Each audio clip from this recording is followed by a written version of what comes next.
I had the great fortune of being the XO of the top hatters during the Kosovo crisis. And during that period of time, during Allied force, the entire air wing was focused around the capabilities of the Tomcat. The Tomcat had a Lantern targeting pod. During Kosovo, there was one particular mission that really kind of stood out. If I can give the background, the Air Force was up over working over the northern part of Yugoslavia. The Navy was given Kosovo as its primary area of interest. And there's a little country called Montenegro right off the side. And there was an airfield that supported aircraft flying over and striking innocent civilians. And they were the ones that the U.S. and the NATO forces were there to protect. And we would see them come over the border, and we did not have authorization to go into Montenegro. The situation was such that you had this airport, or this runway, and you had a bunkered hangar facility inside a mountain. And so they'd pull out of the mountain, they'd launch, they'd strike, they'd come back, and they'd go back inside the mountain. So they were never out in the open. And we got presidential approval to go in on one strike. And there was a 24-hour period that we were able to do this. It was offered to the Air Force, and the Air Force declined.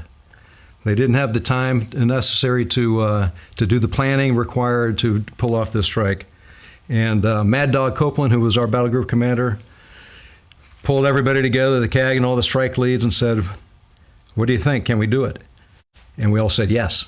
And so we accepted that mission, and the strike lead was given to a Tomcat.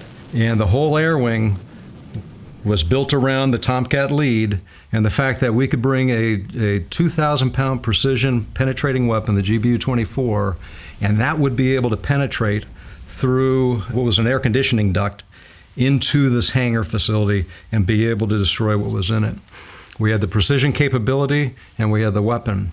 And the strike, it was an alpha strike.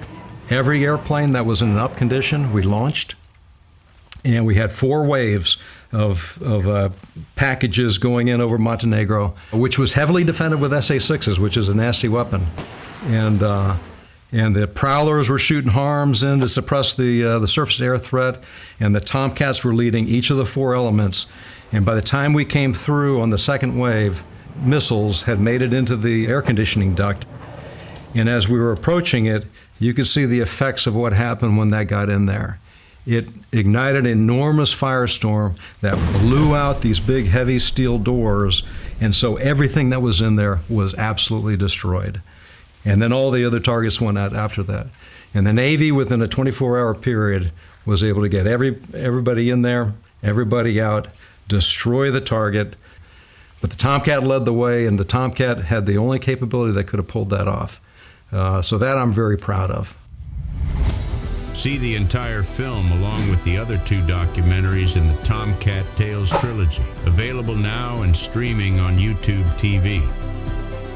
Don't forget to subscribe to the channel and comment below so as not to miss new upcoming videos. Thanks for watching.